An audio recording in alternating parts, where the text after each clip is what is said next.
The Molotov-Ribbentrop Pact was a terrifying prospect binding together what were arguably the two most powerful European states. Should these two stick together, they could very well dominate Europe. But as time went on, the agreement was increasingly altered. Initially, this was the plan for Eastern Europe, but soon, lands in Poland were swapped for Lithuania, while the Soviets failed to conquer Finland and, oh yeah, the Germans launched an invasion of the Soviet Union, breaking their non-aggression pact. Now, I don't want to explore a what if the Soviets joined the Axis video today, those have been done plenty before. I want to do something I've never seen done before, explore a video where the initial border agreements of Molotov-Ribbentrop were successfully implemented. How does the war itself, but most importantly, the world after it change, if these were actually the borders achieved by 1941? Our story begins with the German invasion of Poland, as German forces consolidate their control over the west, while the Soviets cross from the east. Soon, Poland is no more. The division of Poland is moved slightly further west than in our timeline, while Lithuania is also awarded portions of Eastern Europe, while being forcefully aligned with Germany. Now here we get what I would consider the biggest change of this alternate timeline. What do the Soviets do with the conquered territory? After World War II, they mostly installed puppet regimes in the regions they got influence in. This was done for a couple of reasons, among them appeasing the Western powers, reducing rebuilding costs, and preventing rebellion. But before the war, the Soviets didn't really do that in territory that used to be a part of the Russian Empire. Ukraine and Belarus are expanded, but in the part of Poland that the Soviets controlled, a Polish SSR is created as a part of the Soviet Union. Next up would be the Winter War, where the Soviets hoped to reconquer and reintegrate Finland. But our timeline's invasion went terribly, and eventually the Soviets settled for only gaining minor territories after losing hundreds of thousands of soldiers to the Finns. Why did the great power of the Soviets struggle so hard against this minor power? Well, for one, the Soviets had purged many of their most competent generals, real forward thinking there Joe, good job, and secondly, the Finns fought bravely with a home advantage. But that doesn't mean that the Soviets couldn't win. If Stalin had really wanted to, he could have kept bashing his head into the Finnish lines, and he would have absolutely broken through eventually. Finland didn't have a great industry, their population was small, and the Germans and the Western allies were too busy fighting each other over Norway to offer serious support to Finland. We can easily expect around 1 million Soviet casualties, but eventually a Soviet victory is accomplished. Was it worth it? Well, considering Finland was now a relatively disloyal territory with only about 3.5 million people, absolutely not. But hey, to the victor goes the spoils, and Finland is now also a Soviet republic. South Karelia would be ceded to Russia, but in exchange, Finland expands into Eastern Karelia. Returning to our European map, in our timeline, the Winter War was a complete embarrassment for the Soviets, turning the Soviet military into the laughingstock of Europe. Does this change after their victory? Absolutely not. Sure, they managed to take Finland in the end, but they took about 1 million casualties doing so.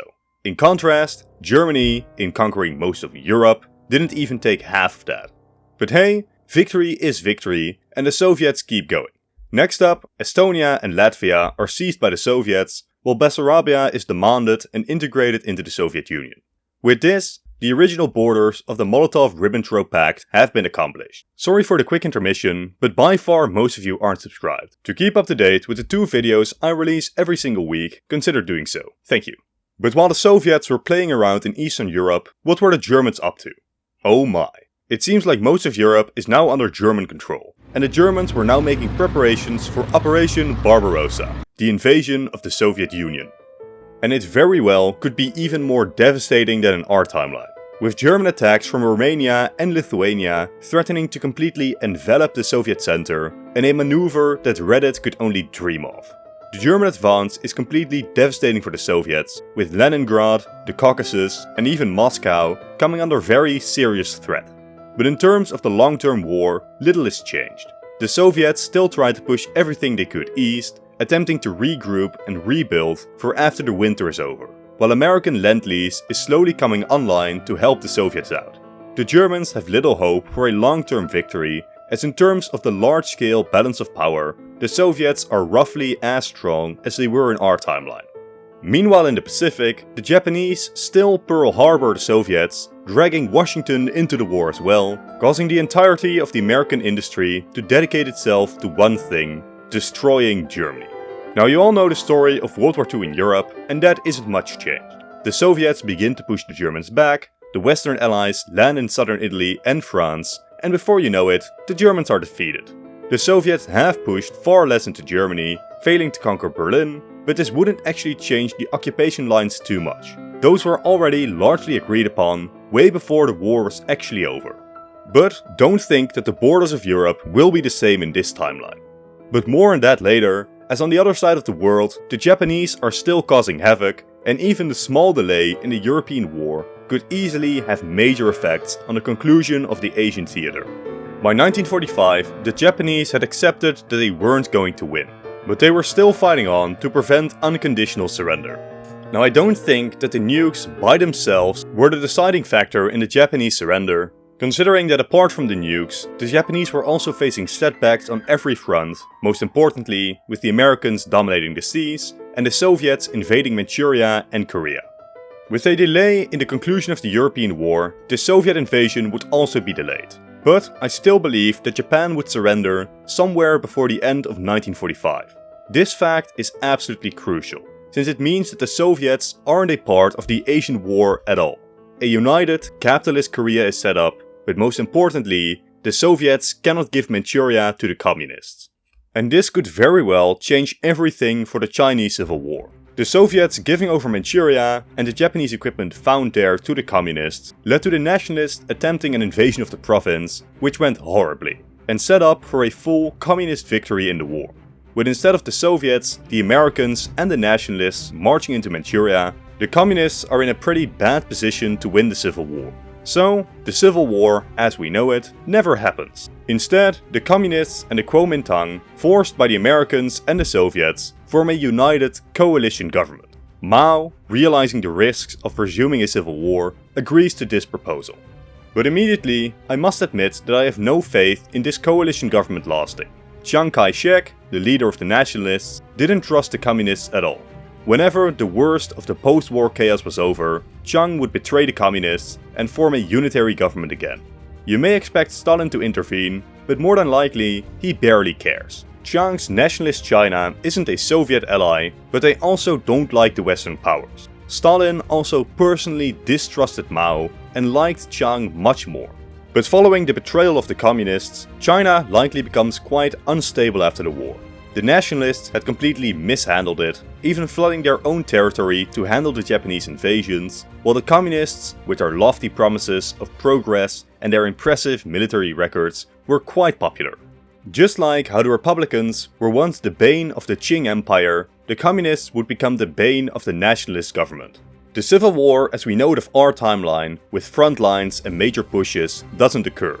But pockets of communist rebels, pro-communist revolutions in major cities, strikes, etc., these things are all very likely, as anyone who doesn't agree with the nationalists joins up with the communists.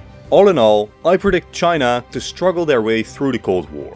Best case scenario, Chiang builds a weaker and more decentralized China than we've seen in our timeline. Worst case scenario, the communists do manage to overthrow the Republic eventually, just later on. Whatever the case, China is completely changed from our own timeline. But that's a lot of time dedicated to China. Let's become Eurocentric again as we enter the Cold War. A major thing we need to discuss are the borders of the map after World War II. The West doesn't really change much, but we have at least one very major change from our timeline's post-World War II map. Can you think of what it is? If you guessed Poland, you are correct. Like discussed at the start of the video, Poland is now a Soviet republic within the Soviet Union, and as such won't be re-established as a semi-independent puppet regime. While across the rest of Eastern Europe puppet regimes are installed, Poland remains Soviet. This also removes the need to compensate Poland with so much German territory, which in our timeline was done to relocate Polish populations from within the Soviet Union to these new lands. With Poland as a Soviet republic, this isn't as necessary. The Poles do achieve minor expansion in Silesia, and very importantly, major expansion into Prussia, but that's it. This is the shape that Poland likely takes in this alternate timeline. Automatically, this also means that the reformed Eastern Germany is also significantly larger than it was in our own timeline. But the overall course of the Cold War isn't changed too much in Europe. The Soviets are pretty similar in power, East Germany is slightly stronger, but that's about it. But in worldwide terms, the Cold War is massively altered, especially with the lack of a communist China. The Vietnam War, decisive American victory. The Korean War doesn't even happen. Soviet power projection into Asia is completely dashed without China.